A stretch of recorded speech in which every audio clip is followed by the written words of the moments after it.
Wawailul lilladzina yaktubuna alkitaba biaydihim. Kitab tuh, maka celaka bagi orang-orang yang sengaja menulis. Awas dengan tangan mereka. Tulis, bikin kisah, bikin ini, bikin itu. Konsep ketuhanan jadi berubah. Silakan.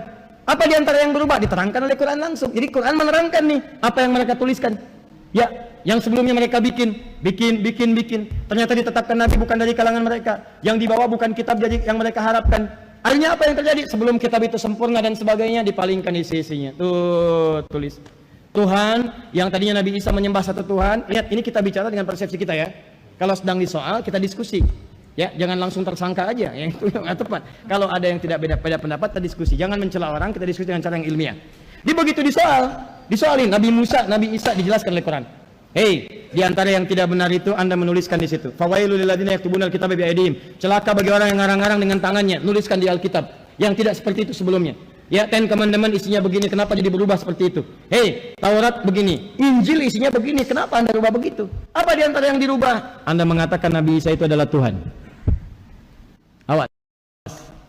Anda mengatakan ibunya sempurna, suci dan sebagainya.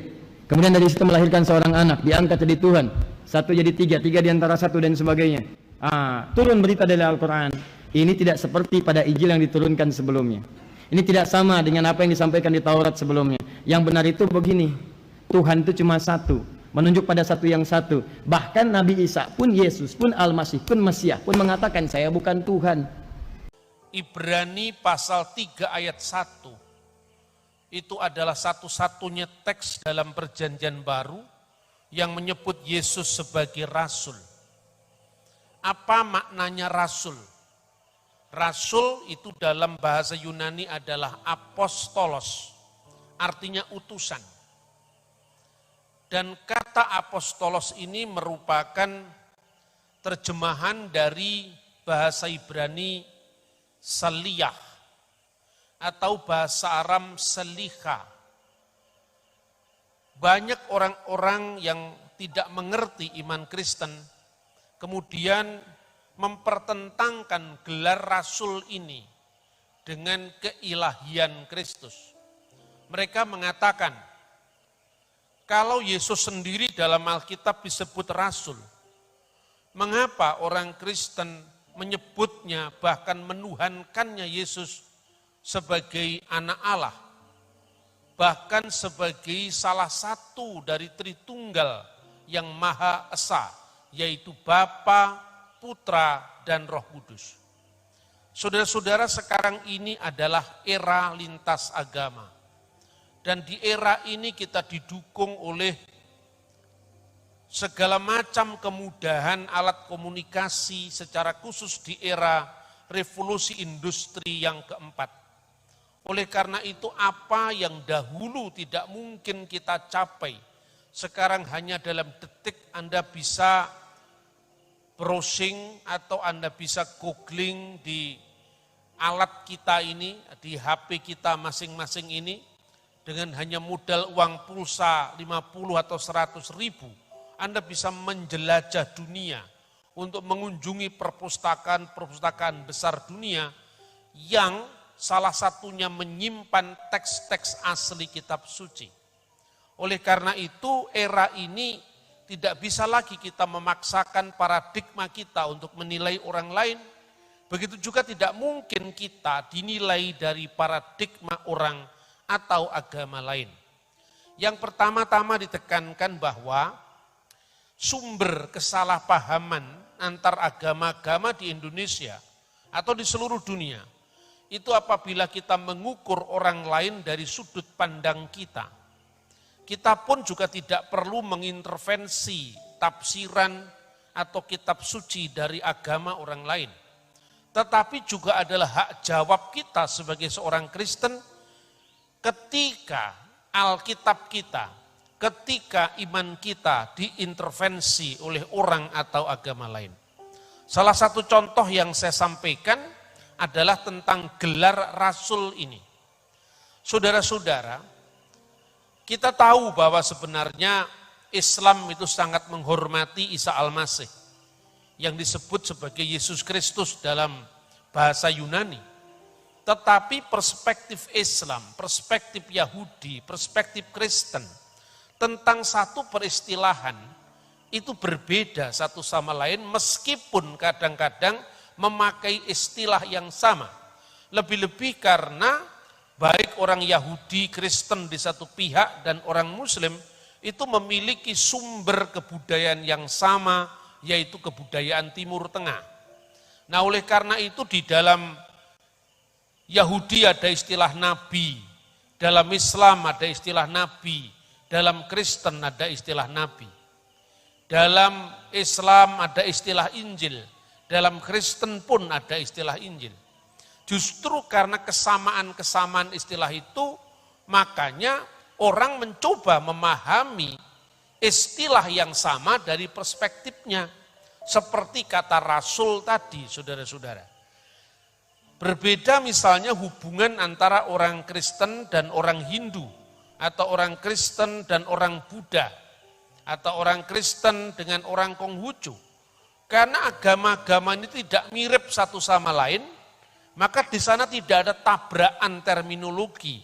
Karena dalam Konghucu tidak ada istilah rasul, di dalam Buddha tidak ada istilah rasul atau nabi, yang ada misalnya Buddha atau Sakyamuni.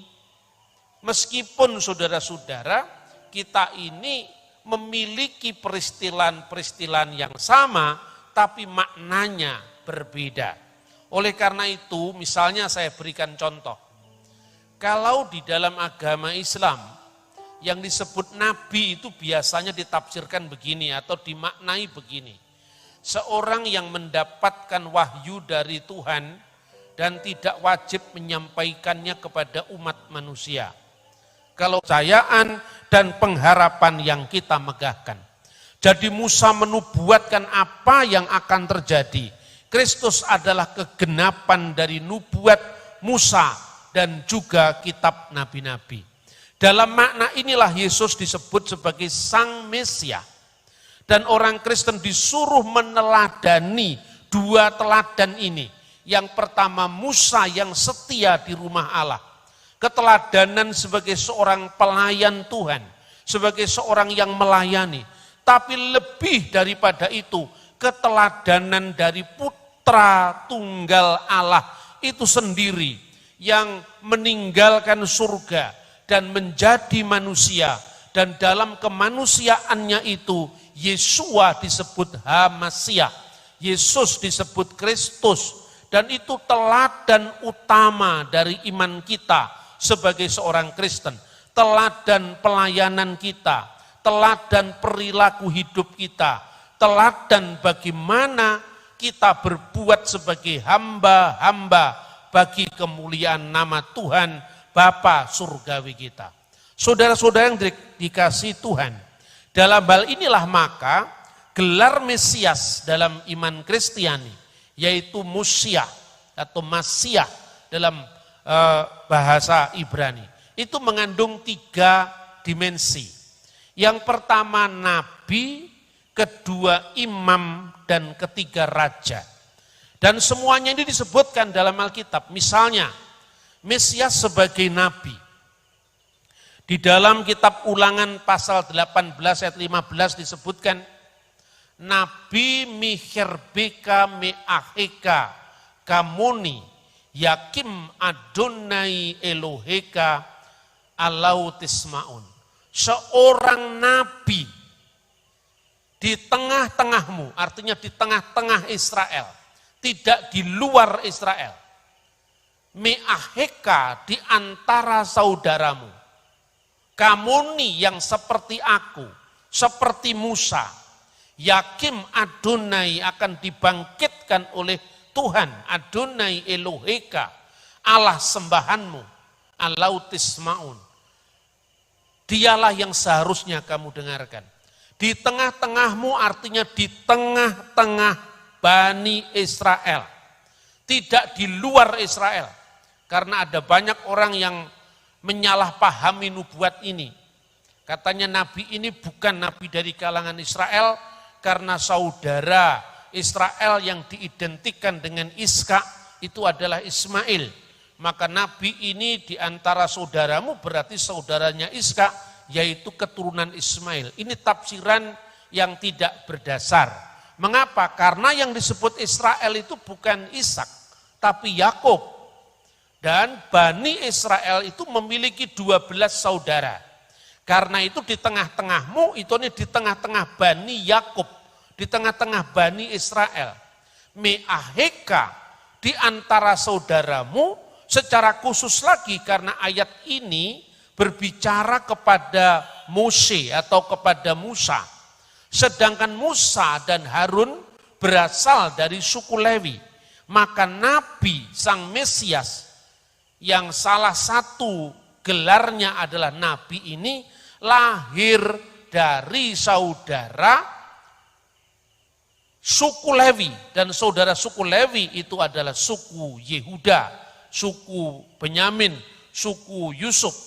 Karena Yesus lahir dari suku Yehuda, maka nubuat tentang nabi ini digenapi dalam Yesus Kristus.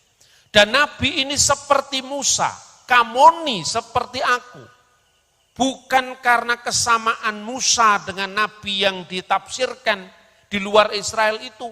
Musa punya anak, nabi ini punya anak. Musa punya istri, nabi ini punya istri. Itu kesamaan yang terlalu umum. Sementara kesamaan yang seperti aku ini menunjukkan tugas nabi pembebas. Dia adalah nabi Eksodus, nabi yang mengeluarkan umat dari penindasan. Kalau Musa mengeluarkan umat dari penindasan di tanah Mesir, maka Kristus mengeluarkan seluruh bene Adam, seluruh umat manusia dari perbudakan dosa-dosa. Dan di dalam kitab suci, apa yang menjadi puncak dari karya Yesus itu, yaitu kebangkitannya dari orang mati, juga disebut Paskah. Seperti orang Yahudi juga menyebut pembebasan dari tanah Mesir sebagai Paskah. Paskah artinya Passover, dilewati. Dilewati oleh apa, saudara-saudara? Dilewati oleh kematian. Maka di dalam Alkitab, ya di dalam kitab Taurat itu, secara khusus kitab Keluaran, ungkapan Pesah itu pertama dijumpai. Ketika Tuhan mengatakan waktu terjadinya tulah ke-10, yaitu anak-anak sulung mati.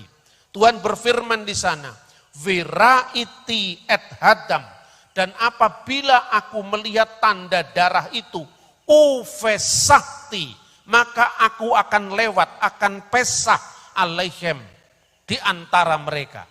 Maka rumah-rumah yang ada tanda darah anak domba, maut melewati rumah itu dan orang terbebas dari kematian. Sama seperti itu pula Nabi yang akan datang, bahwa siapa yang percaya kepadanya tidak binasa, melainkan memperoleh hidup yang kekal. Itulah makna gelar Mesias sebagai Nabi. Jadi dia yang adalah anak Allah, rela meninggalkan tahtanya yang di surga, lalu menjadi pelayan, menjadi seperti Musa yang melayani setia di rumahnya, meskipun dia adalah putra Allah, penguasa segala sesuatu. Ini yang menjadi teladan dari pelayanan kita, yaitu kerendahan hati dan ketaatan kepada perintah dari Bapa Surgawi. Matra yang kedua dari gelar Mesias itu adalah Raja. Dan itu disebutkan di dalam Mazmur pasal 110 ayat 1. Di mana Mazmur itu diidentikan dengan Mazmur Daud. Le David Mismor. Mismor dari Daud. Ayatnya berbunyi Neum Hashem Ladoni Seflimini. Firman Tuhan kepada Tuanku. Siapakah yang disebut Tuanku? Adonai atau Tuan segala Tuan. Itu adalah Tuhan. Ini yang oleh Midrash Tehillim, tafsiran para rabi Yahudi juga disepakati, yang disebut Adonai itu adalah Raja Mesias yang akan datang. Sekalipun orang Yahudi tidak menerima Kristus sebagai Mesias, tetapi harapan Mesiasnya ke depan sama, bahwa Mesias akan digelari Adonai atau my Lord. Duduklah kamu di sebelah kananku. Artinya apa? Di dalam bait suci di zaman Raja Daud, saudara-saudara, ada 3 ruangan. Yang pertama ruangan Maha Kudus, kedua adalah ruangan kudus, dan yang ketiga adalah halaman. Di ruangan Maha Kudus itulah sebelah kanannya takhta Daud. Jadi artinya ini mazmur kerajaan. Maka dikatakan Seflimini, duduklah di sebelah kananku, artinya duduk di sebelah kanan ruang Maha Kudus itu adalah takhta Daud. Karena mazmur kerajaan itu berbicara keturunan Daud yang nanti akan menjadi raja segala raja. Maka dikatakan di sana, at asid uyebh hadom liraglika, sampai kubuat takluk musuh-musuhmu di bawah kakimu. Jadi Mazmur 110 adalah matra kedua dari gelar Mesias, yaitu Kristus Raja, Malka Mesika. Kemudian yang ketiga adalah imam. Mesias itu gelar yang juga bermakna nabi, raja, dan imam. Dan gelar sebagai imam ini disebutkan di dalam Mazmur 110 ayat 4. Di sana disebutkan nisba Adonai velo yinahem. Tuhan bersumpah dan dia tidak akan menyesal. Apa sumpahnya? Atah kohen le olam. Engkau adalah imam yang kekal, al-divrati Malkisedek, menurut peraturan Melkisedek. Karena imam yang biasa adalah Imam Harun, keturunan Lewi. Sedangkan imam besar yang akan datang itu lebih dari keimamatan darah yang adalah keimamatan Harun. Keimamatan yang disematkan pada imam besar yang akan datang itu adalah al-divrati Malkisedek. Kenapa Melkisedek? Karena Melkisedek datang jauh sebelum Harun. Bahkan Melkisedeklah yang memberkati Abraham, bapa leluhur bangsa Israel. Dari Abraham itu Tuhan berfirman dalam Kejadian pasal 12 ayat 3, olehmu semua kaum di muka bumi akan mendapatkan berkat. Oleh karena berkat ini yang disebut the messianic blessing, berkat keselamatan pada segala bangsa. Dan Abraham sendiri membayar persepuluhan kepada Melkisedek. Artinya apa? Abraham mengakui wibawa Melkisedek yang lebih senior, yang memberkati dia. Oleh karena itu keimamatan Mesias yang akan datang, keimamatan menurut peraturan Melkisedek. Artinya bukan keimamatan oleh darah daging, oleh keturunan, tetapi pilihan Allah secara langsung. Nah, di dalam konteks keimamatan inilah saudara-saudara, maka imam besar disebut apostolos, maka imam besar disebut rasul, maka imam besar disebut saliyah. Jadi di sini rasul bukan menurut definisi Islam, tetapi rasul dalam definisi Yahudi Kristen menurut kitab Taurat, kitab nabi-nabi, dan yang akhirnya digenapi di dalam Injil Yesus Kristus. Itulah makna kerasulan bagi Al-Masih. Jadi saudara-saudara tidak perlu terganggu dengan apa yang dikatakan oleh pengkhotbah kondang Cakir Naik yang mengatakan, jikalau Alkitab sendiri menyebut Yesus Rasul, mengapa orang Kristen menuhankan dia? Nah, ini saya kira ungkapan seperti ini adalah memandang kekristenan dari perspektif ya Islam. Dan perspektif Islam tentu tidak bisa berlaku bagi iman yang jauh lebih tua dan memiliki dokumen-dokumen yang jelas lengkap, bersinambung, kontinu dari masa Taurat sampai digenapinya dengan kedatangan Kristus di dalam Injil. Jadi yang terakhir, jika ditanya kepada seorang Kristen, apa makna rasul dan apa akar dari gelar rasul ini dalam iman Kristen? Saya ingin mengutip salah satu teks dari Torah lisan yang oleh orang Yahudi disebut sebagai Torah Sebealpeh.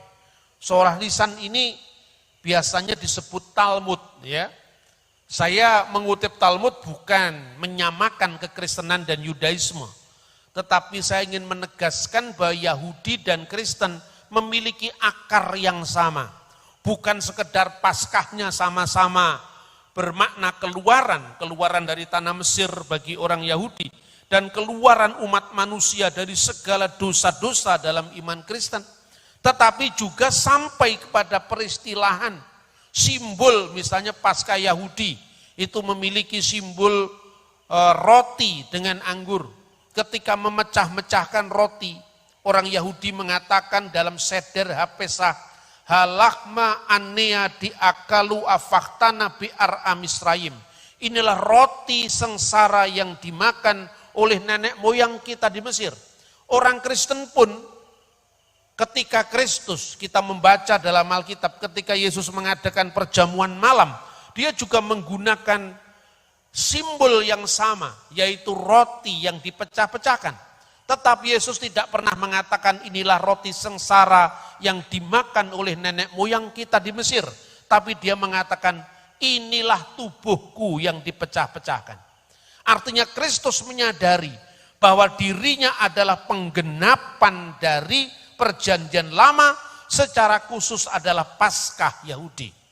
Nah, saudara-saudara, yang terakhir tentang rasul itu ada kesinambungan, ya. Pertama begini. Kalau dalam Alkitab muridnya Yesus itu 12, itu bukan kebetulan. Kalau di dalam Injil Lukas pasal 10, Yesus memilih 70 murid setelah 12 muridnya, itu juga bukan kebetulan. Karena apa? Karena itu pola penggenapan Taurat, di mana bangsa Israel terdiri dari 12 suku. Dan ketika di dalam pelayanan, 12 suku itu diwakili lagi oleh apa yang dinamakan skenim, yaitu tua-tua Israel yang jumlahnya 70 orang. Nah, oleh karena itu ada kesinambungan di dalam tugas pelayanan. Maka di dalam traktat Pirkei Avot 1, ini bagian dari Torah lisan Yahudi, dikatakan Moshe kibel Torah misinai. Musa telah menerima Taurat dari Sinai, umis sarah li Yosua, lalu memberikannya kepada Yosua. Wi Yosua liskenim, lalu Yosua memberikannya kepada tua-tua Israel yang jumlahnya 70 orang. Inilah yang namanya selichim, inilah yang namanya utusan-utusan, inilah yang namanya rasul-rasul kongregasi yang mewakili orang Israel. Lalu setelah itu dikatakan uskenim linibiim. Lalu rasul-rasul atau tua-tua itu memberikannya kepada nabi-nabi. Jadi urutannya adalah rasul dulu baru nabi. Karena rasul itu mewakili 70 kongregasi Israel yang jumlahnya 12. Maka bukan kebetulan kalau rasulnya Yesus jumlahnya 12, dan di bawah 12 rasul ini dipilih secara khusus tua-tua yang jumlahnya 70, maka Yesus memiliki pola 12 dan pola 70. Kalau nabi-nabi dalam perjanjian lama itu menubuatkan peristiwa yang akan datang, seperti Musa juga berbicara tentang yang kemudian akan terjadi, maka Kristus adalah penggenapan dari apa yang ditunggu-tunggu oleh era perjanjian lama. Karena itu saudara-saudara, tema ini menjadi sangat penting lagi dan menjadi nantinya pola dalam peribadatan Yahudi, pola di dalam hukum Yahudi. Maka setelah nabi-nabi masih dikatakan une bi'im misyaruha li ansai kneset hagetulah. Lalu nabi-nabi baru memberikan hukum-hukum tadi sebagai pedoman dalam mahkamah agama. Dan itulah yang kita baca dalam kitab suci perjanjian baru, bahwa ada kesinambungan jabatan rasuli, ada kesinambungan sejarah bahwa Israel jumlahnya 12, dipilih 70 yang khusus untuk melayani Tuhan di dalam konteks pelayanan jemaat. Dan yang terakhir, Kristus adalah imam besar perjanjian baru. Kalau imam besar yang lama, mereka biasanya setiap tahun membawa korban binatang dipersembahkan kepada Allah. Tetapi imam besar perjanjian baru satu kali memberikan dirinya sendiri sebagai korban semesta bagi seluruh umat manusia yang percaya kepadanya. Iman Kristen itu bukan sekedar klaim tentang sebuah pewahyuan. Iman Kristen adalah sejarah yang panjang, yang saling kait-mengait, sambung bersambung tanpa putus, dari nubuat kepada penggenapan, dari simbol-simbol kepada hakikat, dan hakikat atas semuanya itu adalah Yesus Kristus yang adalah imam, nabi, dan raja. Sungguh besarlah rahasia ibadah kita.